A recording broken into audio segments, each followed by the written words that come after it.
Olá, você que está ligado aí, que bom estar falando com você mais uma vez nessa live especial. Hoje é uma live especial porque eu estou aqui com você e com uma pessoa muito especial que vai falar com a gente aí sobre finanças nesse período de crise e após a crise.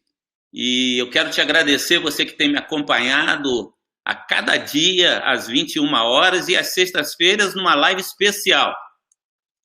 E hoje eu estou aqui com o Evandro.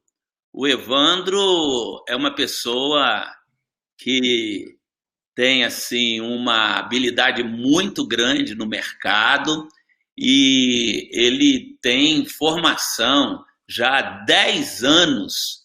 O Evandro está trabalhando no mercado financeiro e há 9 anos num banco de investimento que é o maior banco da América Latina. E ele tem, assim, ajudado famílias, pessoas que estão buscando alternativa, pessoas capitalizadas, né? E ele ajuda no planejamento financeiro, fiscal, tributário. O Evandro é engenheiro e formado na PUC do Rio, também tem formação em MBA, em finanças, pelo IBMEC, ele vai explicar melhor o que é o IBMEC, e tem diversas certificações no mercado financeiro. E hoje ele está aqui com a gente nessa live especial. Boa noite, Evandro, que bom ter você aí com a gente. Boa noite, pai, pastor Aloísio. É um prazer estar aqui nesse bate-papo. Espero cooperar um pouquinho aí nas discussões e entendimento sobre o que se passa no país. Então, nós estamos vivendo num tempo de pandemia, não é? E a gente percebe que a economia está um tanto quanto atravancada, as pessoas perdendo emprego e tudo mais. Então, Evandro, eu gostaria que você desse uma palavra. Como é que está o mercado financeiro em meio a toda esta estagnação, não só no Brasil, mas em muitos países do mundo? Legal, vamos lá. Eu acho que primeiro é importante dividir entre mercado e economia real. São coisas que, de certa forma, se relacionam, mas são coisas diferentes. Por que isso é importante? Porque, se por um lado a economia ainda sofre muito, e a gente ainda vai passar por tempo de incerteza, os mercados já andaram bastante, né? E isso se dá porque mercados geralmente antecipam movimentos esperados.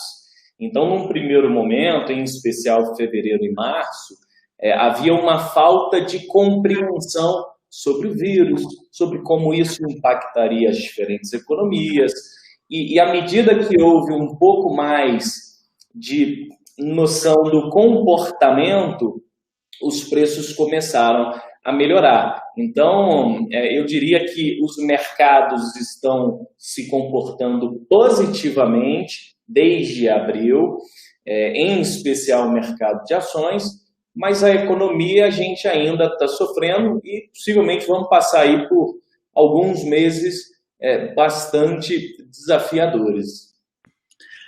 Muito bem, então, você que está chegando agora aí, estou falando aqui com Evandro.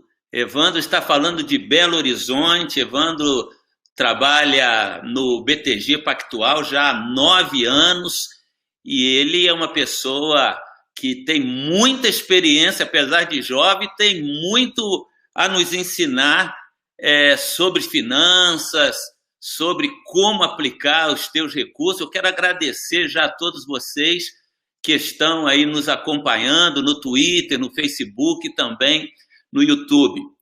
E eu quero perguntar, Evandro, sobre a questão de investimento. Algumas pessoas têm me perguntado isso.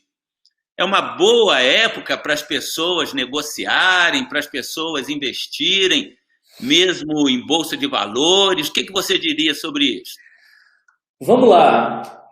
O mercado ele teve o seu pior momento em março. E é muito natural que quem não está nesse ambiente mais profissional, na hora de maior estresse, é natural que as pessoas tenham receio de iniciarem posições, né? Por que eu estou dizendo isso? Porque, obviamente, a máxima de mercado é que você deve tentar comprar na baixa, o que, obviamente, é um exercício bastante desafiador, mas, em tese, este pior momento já passou. Ou seja, hoje, por exemplo, você cita a Bolsa, né? A Bolsa já está próxima de 100 mil pontos, ou seja, já corrigiu bastante, e tem muitos eventos de incerteza contratados, né? Alguns de curtíssimo prazo, eu posso destacar, em especial, a divulgação dos balanços do segundo trimestre, vai ter muita companhia reportando resultados melhores, algumas outras possivelmente surpreenderão para baixo, e um pouquinho mais adiante um grande evento, que são as eleições dos Estados Unidos. Esses eventos trazem volatilidade para os preços.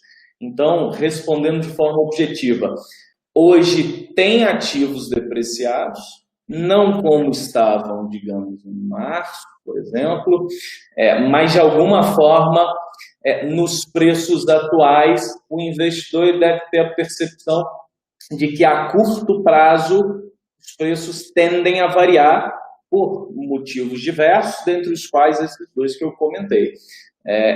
Deve-se ter bastante cautela, fazer posições hoje com cautela. Eu me refiro no mercado financeiro. Quando a gente vai para a economia real, eu acredito que os ativos depreciados, eles possivelmente continuarão assim por um tempo um pouco maior. E por que isso? Fazer uma explicação conceitual importante. O mercado ele não é uma proxy da economia real. Basicamente, no mercado, você tem as principais companhias tocadas pelos principais empresários, uma estrutura, uma robustez, acesso a mercado de capitais, condições de financiamento muito mais satisfatórias. Ou seja, essas companhias possivelmente passarão de uma forma... sobreviverão entre mortos e feridos, certamente, tirando aqui setores que foram bastante afetados, né? Setor de turismo, setor ligado às companhias aéreas, os demais setores possivelmente sairão do outro lado até com alguma vantagem competitiva, ou seja, houve um processo de investimento importante em inovação, do ponto de vista de custo, muita empresa adotou postura bastante austera. Então, assim, é razoável que a economia voltando, essas companhias tenham uma performance interessante. Isso justifica o movimento do mercado financeiro.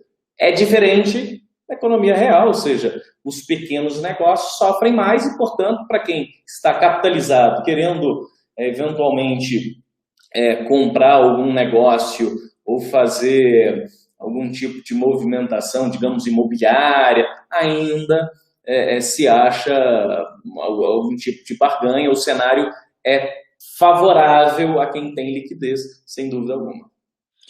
Muito bem. Então, você que está acompanhando aí, pode fazer a tua pergunta aí, aproveita o momento. Muitas pessoas que estão nos acompanhando aí, então, se você tem uma pergunta sobre a questão econômica, sobre investimento, o Evandro presta consultorias, e as consultorias, você sabe que elas custam, não é? Toda assessoria nesta área. Então, vamos ver aqui o que o Sérgio está perguntando. O que o senhor acha dessas pesquisas tendenciosas na política do Brasil? Ô, Sérgio, vamos deixar, então, a sua colocação para depois, porque a gente está falando mais detalhadamente sobre a questão econômica, não é? E aí, se você tiver alguma pergunta na área econômica, depois a gente até pode falar sobre a área política, mas vamos explorar aqui o Evandro, que está conosco hoje. Evandro, questão de juros, para quem precisa pegar um empréstimo, como é que está hoje essa situação? Não sei se você tem informação sobre os demais bancos, porque o seu banco trabalha com altas quantias, não é? O que você tem a dizer sobre isso? Sobre juros, eu acho que tem duas definições importantes para serem. Os bancos, no momento de estresse, tendem a ficar mais restritivos. Então, esse é um lado da história que a gente tem visto até um movimento de normalização desse processo. Então, quando começou a crise, fevereiro, março, era muito difícil acessar crédito nos bancos em condições razoáveis. Como resposta a esse desafio, o governo teve algumas iniciativas através de diferentes em frentes diferentes. Então, algumas linhas do BNDES, algumas linhas do Banco Central. Então, em outras palavras, o BNDES entra com funding, por exemplo, em umas linhas, né? Ou seja, o recurso vem do BNDES e o banco simplesmente faz o repasse, eventualmente tomando ali o risco de crédito. Então, linhas diferentes foram disponibilizadas, o que, de certa forma, facilita o acesso nesse momento. Agora, um outro lado da pergunta, que aí a gente aborda a questão do custo, né? Sem dúvida, todo tipo de operação de crédito, ela é de alguma forma indexada à taxa de juros vigente na respectiva economia. Aqui no Brasil a gente chama de Selic, né? Basicamente a Selic veio de níveis altíssimos, né? A gente estava convivendo com 14, 25 anos atrás, gradativamente o movimento foi baixista e hoje a gente está falando de uma taxa de juros de 2,25. Ou seja, as condições de crédito que são, em geral, indexadas a esta Selic estão mais baratas. Então, algumas linhas, por exemplo, para pequenas empresas, microempreendedores, que eu tenho de memória aqui, está saindo a Selic mais 1,5% ou coisa perto disso. Então, a gente está falando de menos de 4% ao ano. 4 anos atrás, seria impensável a gente imaginar um crédito nesse nível de custo. Então, eu diria que o ambiente tende a ser mais favorável, guardadas as restrições para acesso desse recurso, que é um outro assunto. Então, vamos aproveitar algumas perguntas que estão surgindo aqui daqueles que estão nos acompanhando, e o Peterson, ele está dizendo que percebe uma queda nos preços de algumas ações. Vale a pena comprar? A estratégia própria, que ele está dizendo aqui, a estratégia própria vendedora para levantar capital, é um momento próprio para isso? Objetivamente, vamos responder aqui a essas perguntas. Então, eu diria que os preços já voltaram, né? Um pouco da conversa que a gente iniciou aqui o bate-papo. Quer dizer, se em março a gente tinha uma queda acumulada na Bolsa quase 35%, entre 35% e 40%, hoje a gente já vê os preços em níveis muito mais satisfatórios.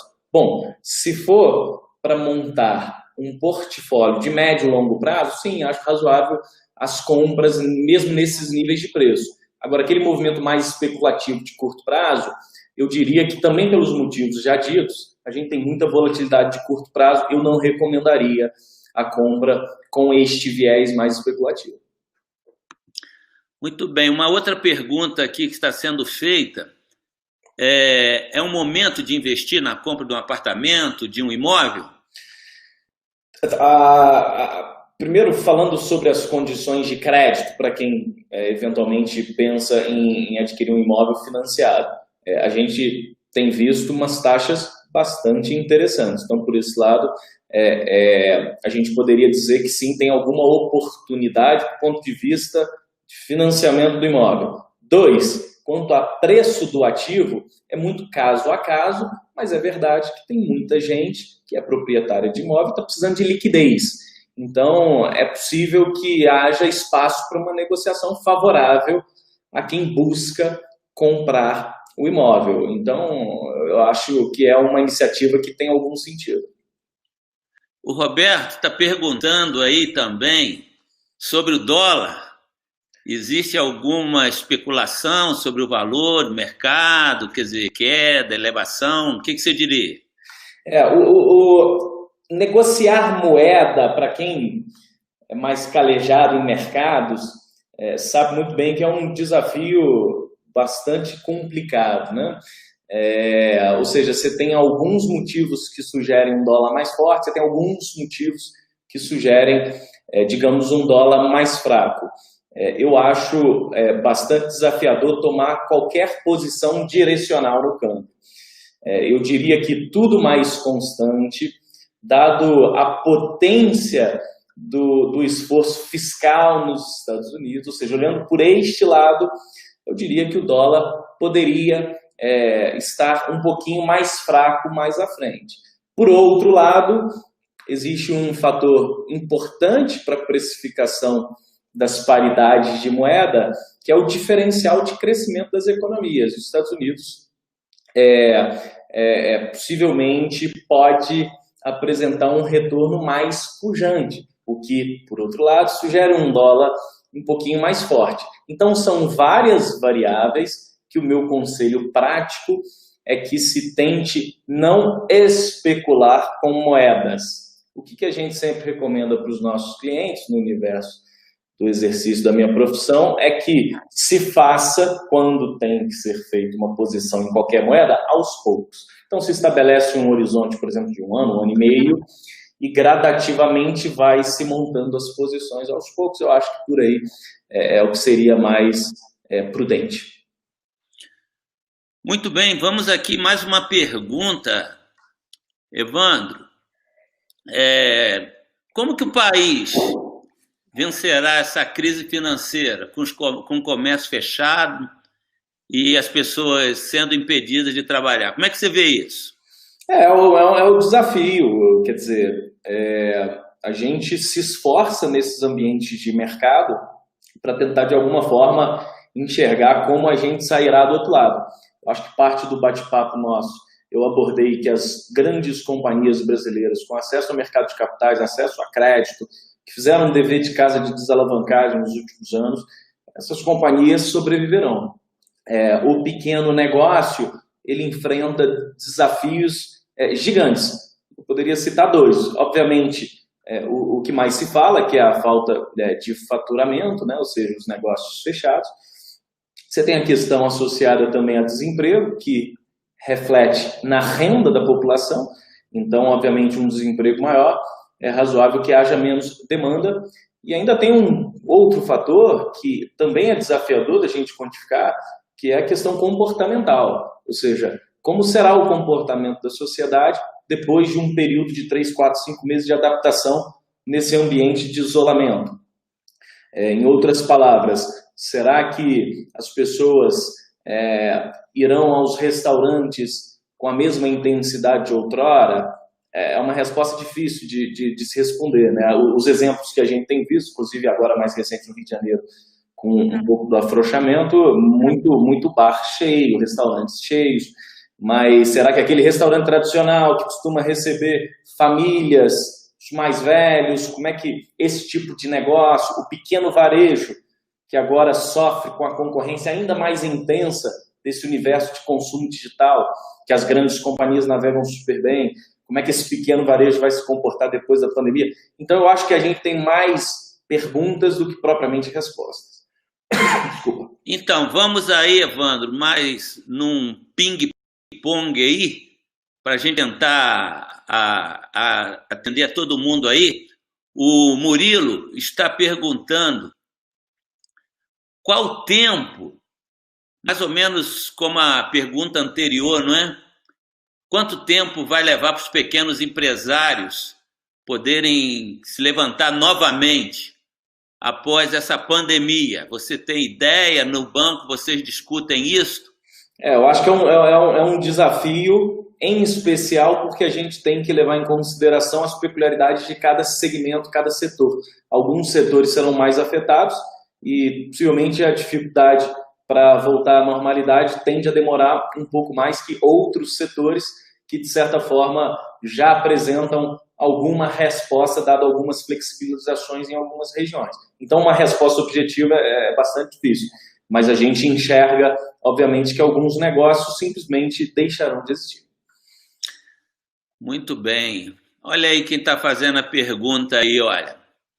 Elaine, será possível a recuperação da renda fixa? Aliás, seria bom você detalhar um pouco isso. Muita gente fica a investir em ações, investir em renda fixa, no tesouro. Dá uma palavrinha sobre isso aí. Vamos lá, vou tentar ser sucinto, embora o tema demande um pouco mais de tempo. Basicamente, você tem dois tipos de investimentos tradicionais.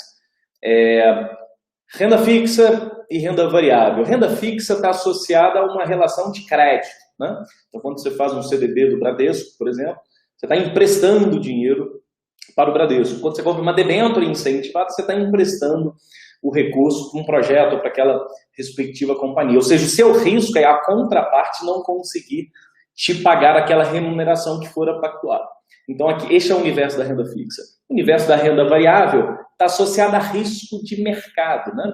Ou seja, quando você compra um ativo e o preço de amanhã deixa ativo, depende de várias condições, mas ele pode subir um pouquinho, ele pode cair. Eu acho que o centro da pergunta da Elaine é que a renda fixa, portanto já definida, outrora, ela trazia uma remuneração bastante satisfatória. Por quê? Porque parte da remuneração envolvida nessas operações, que eu defini como operações de crédito, né, elas são indexadas à taxa de juro, né? E a taxa de juro do país saiu lá dos 14,25 para 2,25 agora. A gente acredita sim que haverá uma normalização da taxa de juros, ou seja, 2,25 possivelmente é uma resposta pontual dada a crise que a gente vive. Agora, possivelmente a gente não estará naqueles ambientes de 2 dígitos, o que para o rentista ou para quem busca essas aplicações mais conservadoras é uma má notícia, mas para o Brasil é uma ótima notícia, porque as condições de crédito são favoráveis e isso obviamente traduz em mais consumo, em projetos de longo prazo conseguindo financiamento e uma série de resultados positivos para a economia como um todo. Muito bom, as respostas do Evandro têm sido esclarecedoras, então compartilha aí com outras pessoas, você que está no Facebook, no Twitter, no YouTube, compartilha, porque hoje é uma live especial, como nós faremos toda sexta-feira, uma live especial sobre algum tema. Então, Evandro, nós vamos responder mais aqui o Sérgio. Ele está falando sobre investimento em ouro. É o melhor no Brasil ou há alguma coisa melhor do que investimento em ouro? O ouro geralmente está associado a uma posição defensiva, né? Em algumas circunstâncias pode fazer sentido, mas eu de fato acredito que para quem se programa e consegue estruturar um portfólio de longo prazo, eu tendo a não contar com o ouro nesse portfólio. Eu prefiro ativos que distribuem dividendos, que pagam juros, e ouro costuma ser muito mais um movimento defensivo, né, que traz algum hedge aos portfólios do que propriamente uma posição estrutural de longo prazo. Então, o ouro movimentou bastante, né? Quem fez posições meses atrás ganhou um bom dinheiro, mas eu diria que não é o ativo da minha preferência. Tudo bem, então nós vamos continuar aqui, Evandro, para você fazer mais uma colocação. Uma pergunta é se os bancos eles estão emprestando, hoje está mais fácil, os juros mais baixos, a dificuldade está maior, os juros estão mais altos. Dê aí o seu esclarecimento a esse respeito. Legal. Bom, se por um lado as condições estão melhores, a gente falou um pouco sobre isso, soma-se não só ao custo dos empréstimos, mas também as diversas linhas que estão sendo disponibilizadas. Por outro lado, o testemunho que a gente tem, e isso se manifesta nos números objetivos, que parte das linhas disponíveis, elas não estão sendo convertidas em crédito na ponta. E parece que parte do motivo é porque os bancos tomam parte do risco desse crédito. Mesmo esse crédito que, eventualmente, ele vem, digamos, do BNDES, por exemplo. E o banco ele tem suas restrições, ou seja, ele vai pedir garantias que conversem com a operação. E parece que parte das solicitações de crédito têm sido negadas. Então, acho que aqui tem uma questão operacional que está dificultando, mas, por outro lado, do ponto de vista de preços, eu acho que a gente está vivendo um cenário mais positivo. Evandro, uma indagação também que está sendo feita é com esta questão, o Sérgio está até lembrando, o presidente está socorrendo os estados, os municípios. Então, a gente fica pensando se vai ser necessário emitir moeda, não é? E a gente sabe que emitindo moeda gera inflação e etc. Você acha que isso vai trazer algum problema mais sério para a economia?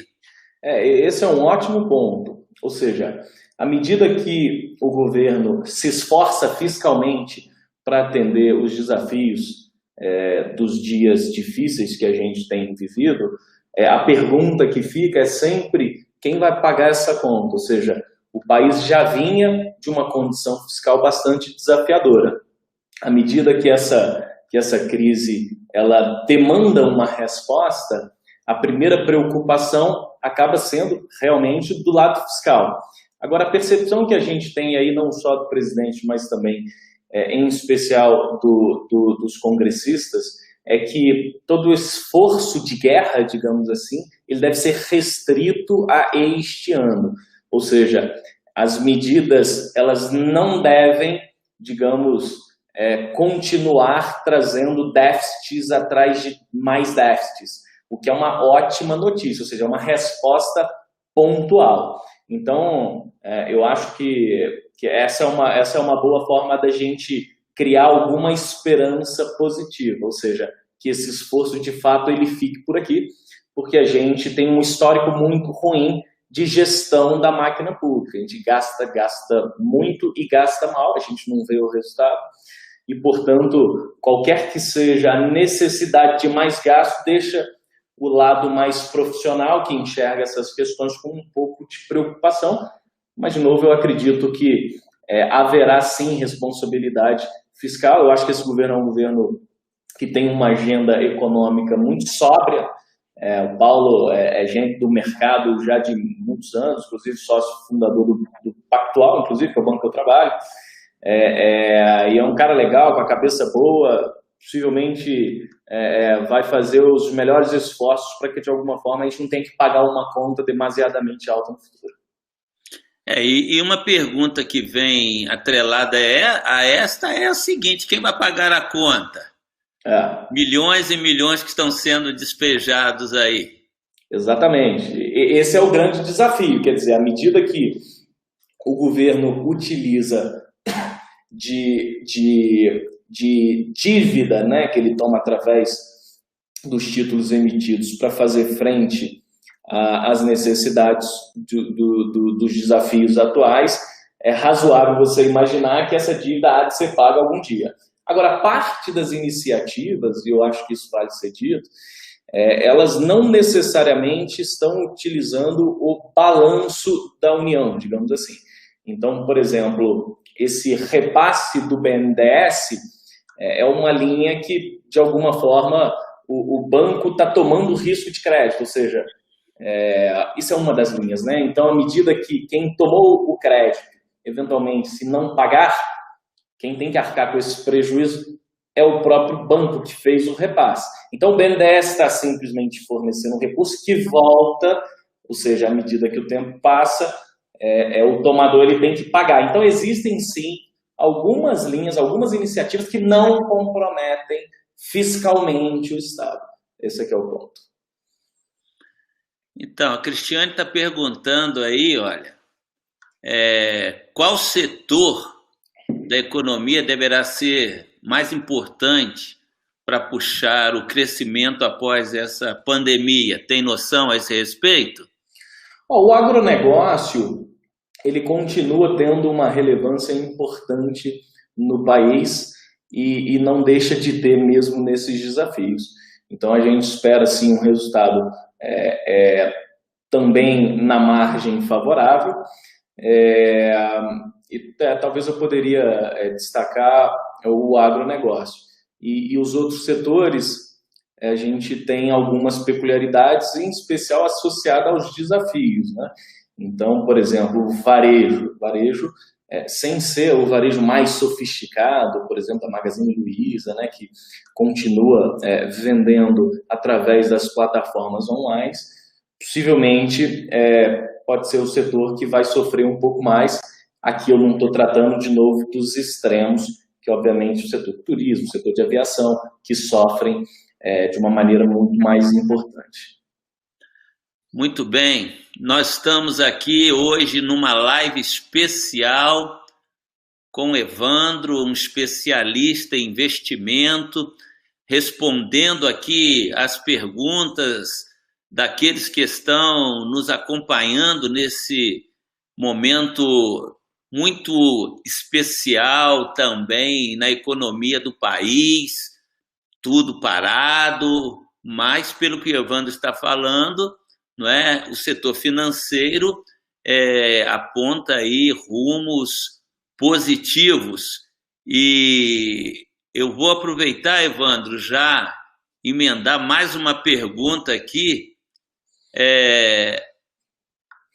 Tenho percebido no comércio do dia a dia falta de dinheiro trocado. Isso pode ser preocupante? Tem alguma coisa a ver essa questão? Eu não consigo fazer essa leitura. Não sei o quanto que isso de fato é uma experiência pessoal do nosso amigo que fez a pergunta, ou se é algo que está lastreado na economia como um todo. Não acredito que seja o caso.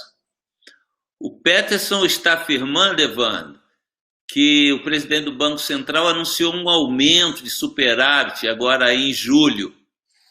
E isso pode trazer mais otimismo, essa notícia? O que você tem a dizer sobre isso? Eu acho que assim, a gente, o mercado, a sociedade como um todo, vem acompanhando, digamos, um banco central, ou na verdade um time todo por baixo do Ministério da Economia, que, de novo, tem feito o melhor trabalho possível, com uma agenda muito favorável.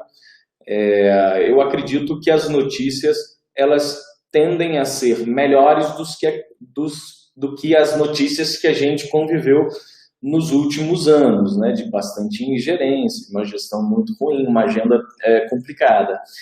Agora, o resultado de curto prazo, eu acho que ele diz ainda muito pouco, dado o tamanho do desafio. A gente vai ter que acompanhar os desdobramentos associados, nesse caso específico do comentário, associado a superávit, déficits, ao longo dos próximos meses. Eu acho que não dá para concluir nem celebrar nada que tenha sido divulgado agora a curtíssimo prazo, porque a gente ainda está passando por esse problema associado à pandemia. O Sérgio está fazendo aqui uma pergunta a respeito de investimento em Bitcoin, mas creio que essa não é propriamente a sua área, não é? Mais parece uma moeda especulativa. Não sei se você tem alguma coisa a dizer sobre isso. Eu acho que todo esse universo financeiro está bastante atento às iniciativas diferentes e diversas de criptomoeda. Eu diria que a gente ainda não traz para a gestão de portfólio uma parcela direcionada a esse tipo de ativo. Por enquanto, possivelmente são discussões ainda que não estão direcionadas aos portfólios de clientes e nem são matérias discutidas para um horizonte de curto prazo neste sentido. Tem muito entusiasta, enfim, a gente percebe que, obviamente, o número de interessados cresce, mas num ambiente mais profissionalizado, sofisticado, a gente tem visto pouca alocação de capital importante com esse direcionamento. E eu não sou expert na área, então teria pouco a acrescentar à discussão. E na verdade as pessoas têm que ter até muito cuidado, porque em nome de Bitcoin surgem muitas pirâmides, muitas correntes, né? Então é de fato uma moeda digital que no futuro poderá vir a ser de fato utilizada, mas hoje tem que se ter muito cuidado. Bem, nós estamos caminhando para o final, porque a nossa live hoje é especial, mas a gente não pode ficar aqui tanto tempo, não é? Evandro, você já respondeu em parte, mas eu queria que você desse mais uma palavra sobre o comércio, as grandes empresas, você que trabalha com grandes empresários, como é que você está percebendo? Vai haver mesmo uma quebradeira? Já está havendo, né? As empresas estão demitindo, estão fechando as portas, mudando de país. Como é que está essa situação? Você que trabalha dentro dessa área. Vamos lá. Eu acho que dá para a gente separar em dois grandes grupos, ou seja, as empresas maiores e as empresas menores e médias, né? A pequena e média empresa. Eu diria que as grandes companhias brasileiras, em especial as companhias que acessam o mercado de capitais, quando eu digo isso, eu me refiro não só, mas também a essas empresas listadas em bolsa, né? Que a gente conhece, MRV, Vale, Petrobras, assim como várias outras. Essas companhias, elas passam pela dificuldade do momento, mas elas sobrevivem, porque elas entraram nesse ambiente com níveis de caixa satisfatório, níveis de alavancagem baixo. Eu poderia explicar, mas isso vai tomar tempo e entrar num aspecto um pouco mais técnico. Então, eu diria que o grande negócio, ele sofre, porque toda a economia global sofre, mas ele passa no outro lado e, eventualmente, passa mais forte, porque o concorrente pequeno morreu, o terreno ao lado para a expansão de uma fábrica qualquer está descontado, ele investiu bastante em inovação, então ele vem com uma produtividade muito maior. Então, eu diria que a grande companhia, ela possivelmente sai bem dessa história toda, de novo guardado aqui alguns casos específicos e alguns outros setores que são, obviamente, muito mais impactados. Quando a gente vai para o pequeno comércio, o dia a dia, o cara que vende o almoço para pagar a janta, né, como a gente diz, aí o problema é muito sério. A gente já tem visto, sim, números importantes de fechamento de companhias, de desemprego importante sendo manifesto através dessas grandes demissões.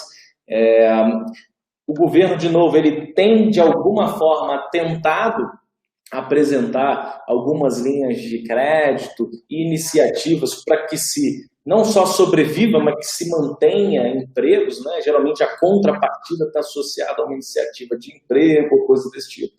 Mas é triste a situação. Eu acho que a gente vai ter que fazer uma análise mais à frente e não será uma análise satisfatória. As conversas que eu tenho com quem tem pequenos negócios são as piores possíveis. Então, eu acho que é um momento que a gente, de fato, deve ter solidariedade aos que estão passando com algum conforto, entendendo que, de fato, a gente sofre, não só do ponto de vista de saúde pública, que tem uma relevância absoluta, mas também do ponto de vista de gestão patrimonial das famílias e dos pequenos, médios empresários. Então, Evandro, para a gente assim chegar, não é, à parte final desse bate-papo, não é? Eu queria te perguntar o seguinte: as perspectivas para os trabalhadores que estão perdendo o emprego, tendo o salário diminuído, E tem perspectiva? Você vê perspectiva? O Brasil sai dessa? Eu sei que o ministro da Economia do Brasil, Guedes, ele é alguém muito próximo aí ao banco em que você trabalha. Quais são as conversas dentro desse cenário? Eu acho que a boa notícia é que a gente, como sociedade, já passou por diversos desafios ao longo da história. E há sempre um novo cenário a ser desenhado. Então, por exemplo, o PIB do país, né, que é basicamente um número que traz a riqueza do determinado ano. Para esse ano é um número horroroso, mas para o ano que vem é um número já muito mais forte, porque é razoável que seja assim, ano de recuperação. Então, eu acho que a curto prazo não tem muito o que ser feito. Eu acho que as famílias elas têm que assumir aquele modo pandemia.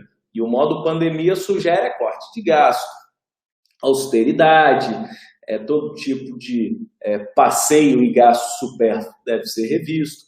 Ou seja, é um momento que a grande urgência é a nossa sobrevivência, seja do ponto de vista de saúde, seja do ponto de vista de patrimônio financeiro.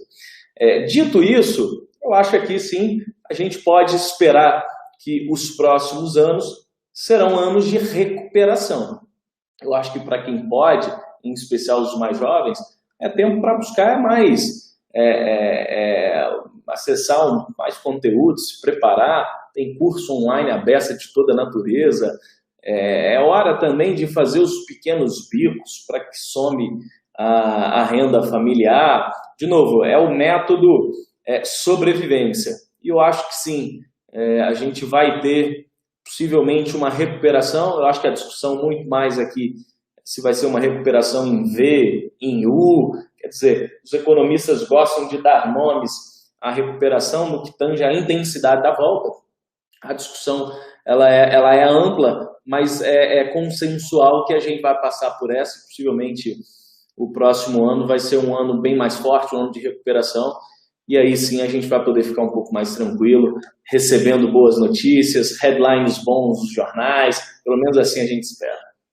Muito bom ouvir isso. Mas vou emendar aqui com a pergunta aqui. Podemos confiar no Guedes? O que você diz? Eu acho o Paulo, assim, super talentoso e mais do que isso, com a agenda certa. Agora, o executivo é um poder, né? Ou seja, é necessária a articulação, é necessário que haja o diálogo e o convencimento. Eu diria até que a gente não pode nem reclamar do ponto de vista técnico desse nosso legislativo. Ele é bastante alinhado com essa agenda de um Estado mais eficiente. Então eu diria que hoje a gente tem até uma conjuntura favorável. Dito isso, existem todos os desafios associados ao que a realidade pede. Então, se a agenda do Paulo sempre foi uma agenda de menos gasto, a pandemia impôs mais gasto. Então, tem desafios novos, tem desdobramentos bastante complexos para serem tratados. Mas, respondendo, eu acho o Paulo talvez assim, o melhor nome para estar onde está. A gente precisa só torcer para que todos os outros componentes necessários para que as agendas sejam efetivadas cooperem para uma agenda de um Brasil melhor, um Estado menor, mais produtividade, e eu acho que é isso que todo mundo deseja. Muito bom, Evandro, te ouvir, muito bom estar dialogando aí com aqueles que nos acompanham em cada live, e um forte abraço para você, desejo sucesso, e vou deixar aí para você dar a sua palavra final para todos que estão nos acompanhando. Foi ótimo bater esse papo, para mim é um prazer conversar com o senhor e registrar publicamente que a sua história me emociona, me incentiva pra caramba. Se hoje eu assumir, enfim, algum ambiente interessante que eu consigo extrair aí os retornos necessários para tocar minha vida de forma digna, e isso se deu pelo seu esforço em ter trazido esse conceito de educação de primeira a todo tempo. E, por isso, associado à consciência da história linda da nossa família, eu registro aqui meu agradecimento por todo o esforço ao longo da vida, e esse bate-papo só coroa aí essa relação bacana que a gente tem. É isso aí, muito bom estar com você nessa primeira live que estamos fazendo juntos. Forte abraço aí no seu trabalho exaustivo, mesmo em casa, não é? Mas trabalhando exaustivamente, e que você continue sendo o que você tem sido até agora. Forte abraço para você e para todos aí. Até logo a todos.